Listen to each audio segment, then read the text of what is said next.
discrétion, je ne me fais pas remarquer. C'est un sportif, donc sportif a l'habitude d'être à l'heure. Là, c'est tout à fait exceptionnel. RERA, c'est peut-être ça? Oui. Bon, voilà. C'est la faute aux autres, mais c'est bien, mon cher Olivier, c'est un ami, on siège ensemble à la Fédération des Joinvillers. Voilà. Merci Olivier d'arriver quand même. C'est sympa. Bien, drapeau, je vous demanderai de vous laisser les trois autres, et j'ai gardé pour la fin le drapeau de la protection civile et des secouristes qui est porté par notre ami et titulaire par l'argent chez nous, Gérard Montagne. Ce drapeau de la protection civile, cette institution synode en soi, dont on a bien besoin sur le bord de l'autoroute, et les sportifs, nous en savons quelque chose. Lorsque nous organisons nos manifestations, la réglementation nous oblige à avoir des secouristes, et souvent, pour ne pas dire 90% des fois, ces gens-là sont présents et des bénévoles. Alors, mesdames, messieurs, on va continuer dans la tradition. Pour ces 4 porte-drapeaux, peu importe les masses, on peut les applaudir.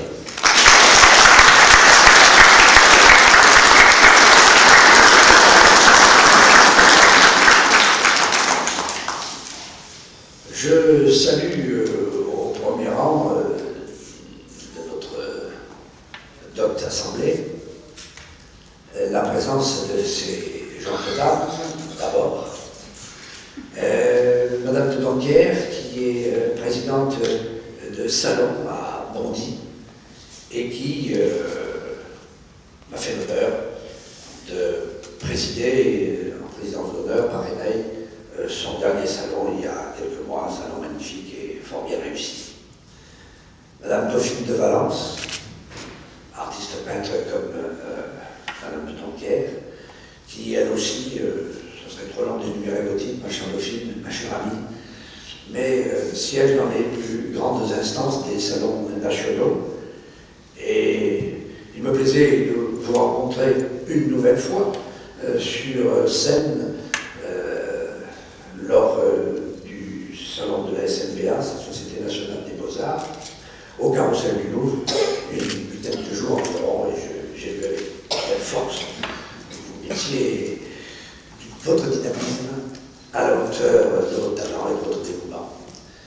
Madame Jacqueline Vermeer, qui est ma présidente, je suis son vice-président à l'Académie Arts, Sciences et Lettres, mais qui est notre présidente, car je pense que nous sommes plus de 50% dans cette assemblée à avoir le bonheur et le privilège d'appartenir à cette grande association. Merci Présidente, merci Jacqueline.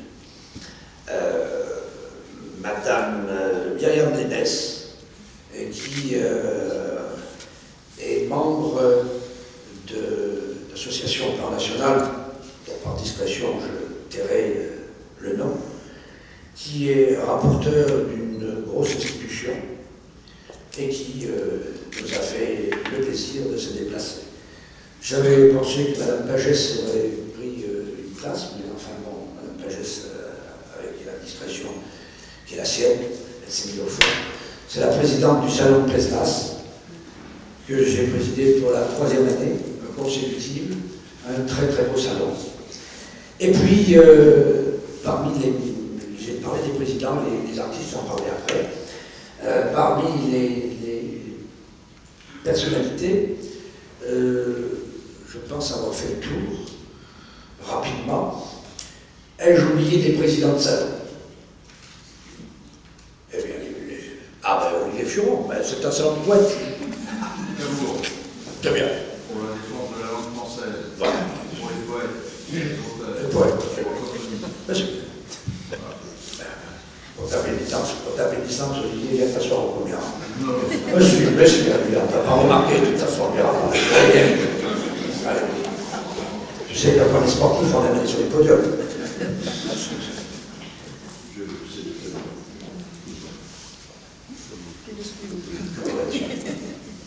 Voilà. Et puis, nous avons nos délégués que je tiens à saluer. J'y viendrai tout à l'heure. Sans nos délégués, nous ne fonctionnerions pas. Je vois une dame qui est très discrète là-bas, Madame Lucette Moreau, peut-être, avec son sourire habituel. Je ne suis pas assise à votre place, madame. Vous auriez dû vous mettre au premier rang aussi. Ma chère Lucette, vous ne pouvez pas payer. Allez, on vous applaudit. On applaudit tous ceux qui viennent de vous applaudir.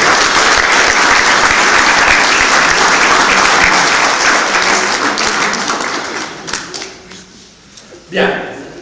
Alors, les salutations étant faites, je voudrais exprimer ma gratitude, ma déférence, mon respect, mon admiration, et exprimer donc, si ce n'est ma gratitude, mais des remerciements de la part du conseil d'administration, à tous nos amis des délégations étrangères.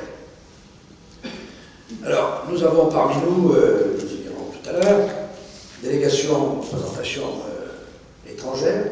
Je suis en train de penser à voir Denise, qui nous arrive des États-Unis. Lorsque je fais un appel, je ne suis pas interdit de lever la main. Hein. Non, mais maintenant, Mme Denise Morin, qui est une présidente aussi, et qui arrive des États-Unis, où elle est allée nous représenter, et qui se défend vraiment bec et ongle, si j'ose dire, pour le renom de la peinture et bientôt de la littérature, en association avec Olivier Furon. Nous aurons l'occasion peut-être d'en reparler si le temps nous est donné. La place est réservée pour le général, c'est bon, là c'est complet. M. Abbassi. Donc, M. Cohen, des États-Unis, M. Abbassi, qui est notre délégué pour l'Iran. Nous citerons tout à l'heure M. Sivet, qui est présent, qui est venu spécialement de Grèce, Corfou.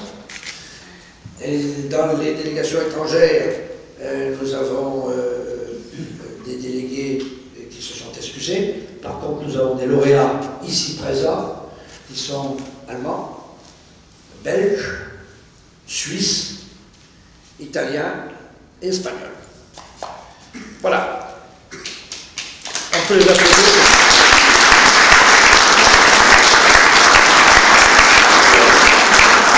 Un bon public. Sachez que les applaudissements sont la nourriture des artistes. Ceci étant, je passerai au point suivant, qui est l'intervention de notre vice-président Serge Guillot.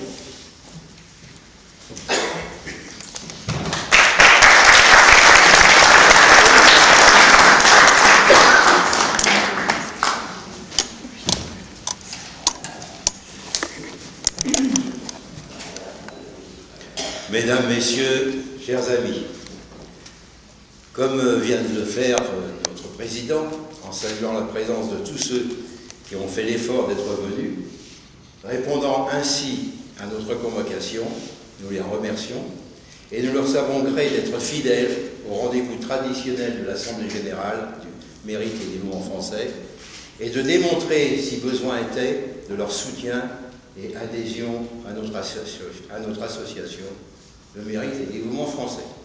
Mais nos remerciements également à ceux qui, retenus ailleurs pour des raisons diverses, mais toujours sérieuses, nous ont envoyé leur pouvoir, permettant ainsi à cette réunion de travailler normalement. Nous tenons toutefois, vous le savez bien, à souligner que pour nous, par-delà les nécessités administratives, une telle rencontre correspond à une bonne occasion de retrouvailles conviviales dans le respect et la dignité des propos échangés. Néanmoins, le temps va nous être compté par les contraintes du déroulement du programme de cette journée. La présente réunion a dû être en effet programmée en accord avec les autorités qui gouvernent ces lieux, mais que nous avons choisi comme un cadre approprié pour la tenue de notre Assemblée générale. Chaque année, il devient de plus en plus difficile de tenir notre réunion dans ces lieux prestigieux, donnant à notre association la reconnaissance de ses titres de noblesse. C'est à la volonté pugnace de notre président que nous devons d'avoir accès à ce palais. Figure dans l'ordre du jour de notre Assemblée générale le renouvellement du tiers du Conseil